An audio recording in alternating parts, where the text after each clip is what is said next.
Health Center with Dr. Gerald Deas is sponsored by the State University of New York Downstate Medical Center. SUNY Downstate, located in East Flatbush, is one of the 64 campuses in the State University system. Housed on this urban campus is the only medical school in Brooklyn. More New York City doctors graduated from Downstate than any other medical school in the country. Our College of Health-Related Professions offers training as diagnostic medical imaging technologists, midwives, health information managers, occupational therapists, physical therapists, and physician's assistants. We have a 2-year upper division bachelor program in our College of Nursing, and it offers a Master's of Science degree in advanced nursing practice. Downstate is a major scientific research center with a School of Graduate Studies, where some of the world's best scientists are trained and teach, including Dr. Robert Furchgott, the 1998 winner of the Nobel Prize in Medicine. Our University Hospital of Brooklyn now has an emergency room open 24 hours a day, 7 days a week. University Hospital is known for its centers of excellence in kidney disease, cardiovascular health, neurology and neurosurgery, primary care, women and children's health, and asthma. For excellence in patient care, education, and research, you can depend on Downstate. Hi, I'm Dr. Gerald Deas. Welcome to Health Center from Downstate Medical Center. Today we're going to talk about a very important gland. You know, we have all kinds of glands in our body, but men have a particular gland that looks like it's giving us a little trouble at this time and so forth, and it's the prostate gland. The prostate gland. I didn't say prostrate. I said prostate. You know, a lot of times we go to church, you sing that song, "All hail the power of Jesus' name, let angels prostrate fall, bring forth the royal diadem and crown him all in all." Angels don't have prostates. They have prostrate, meaning falling out in front of God and things like this. And so just to get that pronunciation, Moms Maverly brought that out about a prostate and what it's all about. It's a gland that sits right at the base of the bladder. And of course, the tube that runs through there goes right into the penis, of course, and that's where you urinate. You know? And of course, if that gland in any way swells or gives you difficulty, you will tell from the way you urinate, whether you have to go frequently, get up at night, or all the other things that might give you a situation where you can't go out and enjoy yourself because you don't know when you might want to go to urinate. Well, this is really an embarrassment oftentimes with men, elderly men, and it's really mostly elderly men has this condition, but they're finding, of course, that younger men have it also. But it's important that you feel comfortable when you go out, that you don't have to go to the men's room in the middle of a performance or anything like that. And so, therefore, people are taking medications now to decrease the size of that prostate gland and look at other things that will prevent any, what they call prostatitis. You know, I wrote an article not too long ago called "Don't Rush with the Flush," and it's based upon when you sit on a toilet and you move your bowels and you flush while sitting, the bacteria from all those germs in the fecal material that lands in the toilet comes up and hits your lower part of your body. And with the male particularly, he has to be careful about that because with his penis itself down in the toilet oftentimes and sitting down like that, those bacteria comes right up, hits into his penis itself and into the prostate gland, which can cause prostatitis, which means inflammation of the prostate, and then up to the kidneys and things like this. So whatever you do, don't flush. Don't rush to flush. You get up after you move your bowels, close the toilet seat, and you can prevent maybe some of that kind of condition. Anyhow, we have Kevin Byrd here today, who's made it his interest to get around the country to bring all these kind of things up to men about the prostate gland, because seemingly African American men have been plagued by this now. And for what reason, we don't know. A diet could be. Is there a difference between males in Africa with prostate problems and males with America? Might be. But But these are the things we want to look into. In the sense, though, America is the place where we're going to concentrate on today. So I want to welcome you, Kevin, to Byrd, to our program here, and know all the good things you've been doing through the years in advertising. You know, going out advertising health issues is not an easy thing to do, but we know churches are the place where we have to really sit it at, you know, and so maybe we'll get into now what you've been doing and awards you have received and what kind of things you're doing now to get around the country to talk to black men. Well, first of all, Dr. Deas, it's a pleasure to be on your show. Sure. And my name is Kevin Byrd, of Right, course, sure. and my advocacy has been prostate cancer for the Right. past 10 years now. Okay. And I started a non-for-profit about 2003 called the Byrd Prostate Cancer Foundation Okay. in honor of my grandfather. His name was C.J. Thomas, who died of prostate cancer back in 2003. All right. And I didn't know what prostate cancer was at the Right, time. yeah. So, you know, I was in college. I was in my last year of college. And I was like, well, what's prostate cancer? And then when he was diagnosed, and then he didn't live long, after he died, I decided to get more information about this deadly insidious disease. Right, sure. And I wrote a film called The Last Days. Okay. And it highlighted the awareness of a young man by the name of Michael who was diagnosed with this insidious disease. And I used The Last Days as mechanism to really get the awareness out to the people in the community at large. First, I started very small in my community. We had a screening at the Spike Lee Screening Theater at Long Island University. I see. The Last Days was premiered there. I see. And then after that, I decided to do more with my outreach with prostate cancer. I decided to even start an off-Broadway one-man show that I started, and it's called Release. And this show, Release, I wrote, produced, and starred as the lead actor, and one of the characters in my show has been diagnosed with prostate cancer. I see. And so with the filming of The Last Days and the one-man show, Release, and of course the brochures and all the vital information that we talked about, that you just talked about prostate cancer, is shared every time I'm out in the community. And when I'm doing an off-Broadway one-man show, I'm always able to give literature and be able to just really let people know that this is a silent killer disease, but we have to do something more about this disease in reference to spreading the awareness and getting more men tested for prostate cancer. Right. So that's why I'm here, to really enforce the importance of this insidious disease, getting men out there, getting them tested, letting them know this is a deadly disease. This is the second leading cause of death among all men in the country, and the leading cause of death for all African American men in the United States of America. Right. Now, trying to hit the black population, you can do it, of course, in black newspapers, magazines, radio, and things like this. Certainly. But the greatest concentration of black folks is Sunday morning. Yes. That's in the church. Yes. And I had a whole thing that I did called Balm and Gilead Health Lines, where I produced a piece, and I sent 4 pieces to each church each month, which they duplicated and put into their folders on Sunday morning. And then they had a young person on the pulpit during the religious activities, not at the end or even at the beginning, but when everybody's settled in, to be able to talk maybe a few minutes about this. And I think that our churches are losing it, our black men, because black men don't, you can't speak to them in other places where you have the concentration. You know, you're right about that. And what I've decided to do in reference to my initiative efforts in fighting prostate cancer, I started a whole new day for prostate cancer.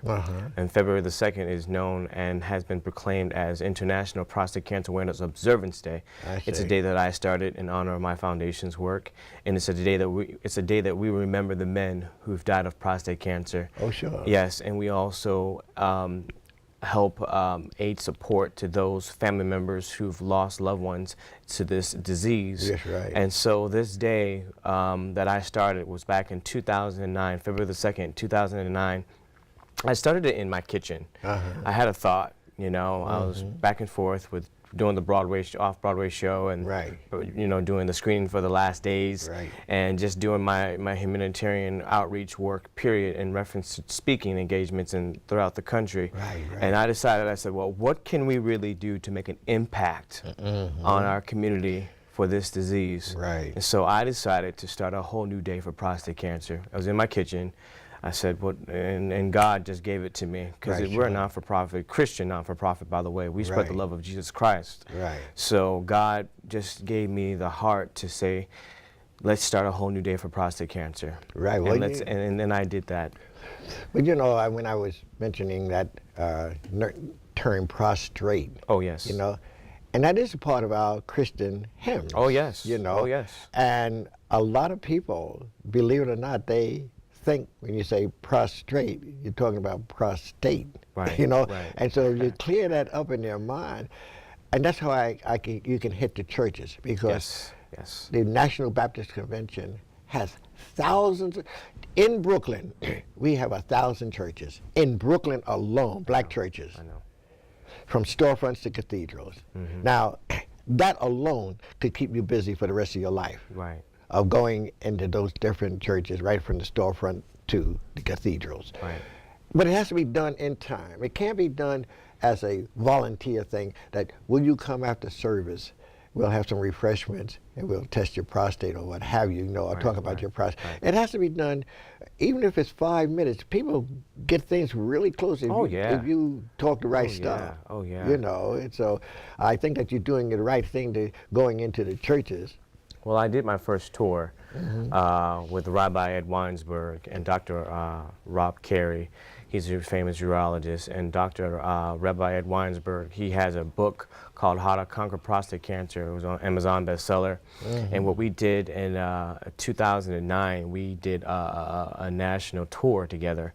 And we went to different synagogues, churches, and different churches and synagogues and different places that allowed us to have a platform opened up for us to talk about prostate cancer. Right, sure. And so after the tour, I was really blessed to see a lot of men getting the information that they needed, and not just in the black community, but all nationalities that we were able to touch upon. And USA Today, Right, sure. and Good Morning America, they all picked up the tour that I was doing, and it got a lot of national, international acclaim. Right, and I was blessed enough to have the Prostate Cancer Awareness Observance Day, February 2nd, 2013, Niagara Falls. I see. Lit up the falls in my honor. All right. In reference to the falls being lit up in blue, because the national color for prostate cancer is blue. For those who don't know that, it's blue, and I wear blue a lot. But Niagara Falls lit up in my foundation's honor last year. Well, I looked at they have such a thing now, of course, blood tests now, with PSAs and things like this.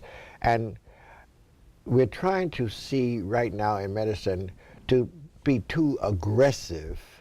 And see, a lot of men, particularly black males, when you have to do a rectal examination, that kind of throws them off a bit. Yes. And so you have to be aware of these kind of things to make it as easy as possible when they can have this kind of exam, because nobody runs to get something that's going to be put into their penis or put into their rectum.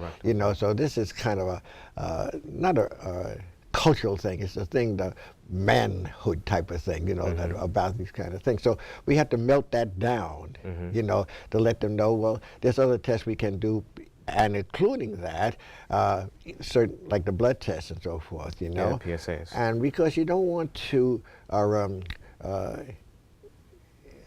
frighten people. Right. And people are frightened about health. Most people say, if I'm all right, let me be all right, not realizing that something is brewing inside, whether it's glaucoma or any number of diseases that we can detect early. So detection early is very important. Early detection is very important. Sure. It's key. And again, I always go back to when I'm out, I always talk about living smart and living healthy. Right. It's all about living healthy and smart. That's you know, right. and I always have a representative with me with the American Cancer Society, Right. who is always on hand with me when we do our presentations and our screenings. Right. But living healthy and living smart and taking care, and like I said, a lot of people don't know guidelines for early detection of cancer. Sure. You know what I'm saying? That's right. All these brochures are so important and vital because it helps us to find ways and how we can live longer and Right. healthier and Oh, smarter yes. and wiser. Oh, sure, sure, sure. Well, I know that like I said, Moms Waverly addressed that in a kind of a comic way, is saying it's prostate for him, H-Y-M-N, and prostrate for H-Y-M-N, and prostate for H-I-M. Right, you right, know what I mean? right. So that brings down at least a little laughter when you're talking about things, you know. Of course. Because I remember she said she put her dropped $100 bill, and so the minister could see it floating down the thing. And she said, at the end of the service, he said, "I saw that benevolent lady drop that $100 in that plate, and she can have any him she wants." And she said, "I want him, and especially you." So I had to separate H-Y-M-N with H-I-M and prostate with prostrate. That's right. You see, That's right. once you get a laughter from people, that breaks. I don't care what people, how well they want to get the information out. It gotta have a hook on it. A hook to it. A yeah. hook to it Yeah. to make people say, "Hey, I'm going to do this." You know, Right. this is not as serious Well, as I think. my hook to what I've done with my work as a humanitarian, because that's what I do, and everything I do for free. Right. I don't get paid to do this. Right. You know, it's all volunteer. It's all a part of my health humanitarian work that I do, and it's all free, Dr. Deas. That's great. You know, but you know, the Byrd Prostate Cancer Foundation, we live off of donations. Right. Okay. And so if anybody wants to donate to us, we're on 30 Wall Street, 8th floor, New York, 10005. I'll plug that in again. They'll put that in the thing. I hope so, because we live on donations. Yeah, right. You know, and everything I do is all free. And my hook is I'm young, and I'm a young African American man. When I started doing prostate cancer, I was 23 years old when I started, and now I'm 33 now. Well, I thought you were 23. No, No? I wish. How come you're looking so healthy and everything? Oh, wow, You must thank be doing certain things to, to prevent these kind of things, because we still don't know what the living prevention healthy. of it Oh, yeah, is. definitely. You know, and lifestyles has a lot to do with Oh, it, yeah. you know? Yes. Whether it's smoking, Yes. alcohol, all the drinking. wines, Yes. all these kind of things that we're taking into our bodies today, coffee houses, we don't even know what's that contributing, you know, and things like this. So we're going to have to pinpoint sometime, say, look, if you do this, the percentage of chance of you getting this will be this. If you don't do that, Right. Yeah. just like cigarette smoking. It's anything. Anything, It's anything you know. you do in health. That's right. And I have my pin on today. You're Right. wondering, for those who are wondering what this pin represents. Right. It represents I'm a member of the 100 Black Men of Long Island, Okay. part of the 100 Black I Men know of that. America. I know the organization. Okay. Yeah, and I'm their former health and wellness chairman. Oh, that's great. Yes, so my job was to promote health and wellness to the Nassau and Suffolk County. Right. You know, to reach the millions of citizens. We did health fairs. We did a lot of different health events that really helped benefit the community and health at large. Right. And so I was really privileged not just to combat prostate cancer, but I was able to combat all areas of health. Right. And I also was honored, and last year, Right.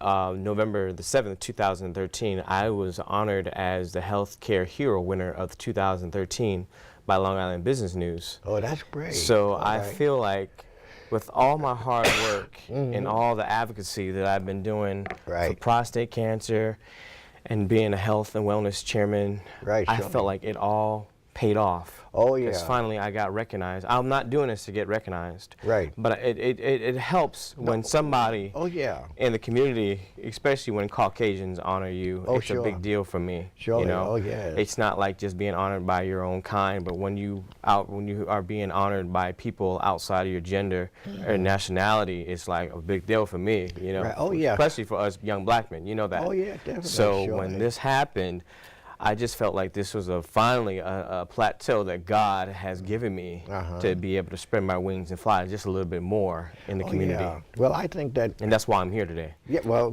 this is why I invited you today. At Downstate Medical Center, we have a great urology department, and we have wonderful black urologists right here, and who are making inroads into this kind of thing. So I'm sure that we'll be able to, at one point or the other, introduce you to him even, and see how he takes what he can do to enlighten the people through you as such, you know. Exactly. Because we all, you know, when we do these kind of shows and things like this, as you say, we're trying to educate. It's all about education. It's about education. Education. And if you don't do it in the right way, From the heart. that's right, from the heart. It's That's from the right. heart. That's right. It's all from the heart. That's right. You know, when you're doing it for fame or accolades, you're doing it for the wrong reasons. Oh, yes. You know, and if you're doing it from the heart, God opens up doors that are so beautiful. And I just got recently, I just got honored with a street naming in my honor. Oh, okay. Yes, for my foundation's work. Well, So I have a that's street named wonderful. in my honor now in my hometown of Utica, New York. I That was see. given to me in honor of all my work that I've done around the country. They have a street named in my honor called Byrd Lane. Oh, that's great. Okay. Yes, That's yes. nice. So that was given to me, and I became the first and the youngest African-American man to have his own street named after him. Oh, that's great. So with all these blessings, I say to myself, it's all because I said yes. When Well, my you know, grandfather died of prostate cancer, I didn't know what it was. right, And yeah. I just said, yes, I'll go. I'll spread the awareness. I'll spread the message. Right. And 10 years later, it's been all over the country, Right, my sure. work, and I'm Yeah. honored. You know? Well, I tell you, it's time to young people like yourself to get out on this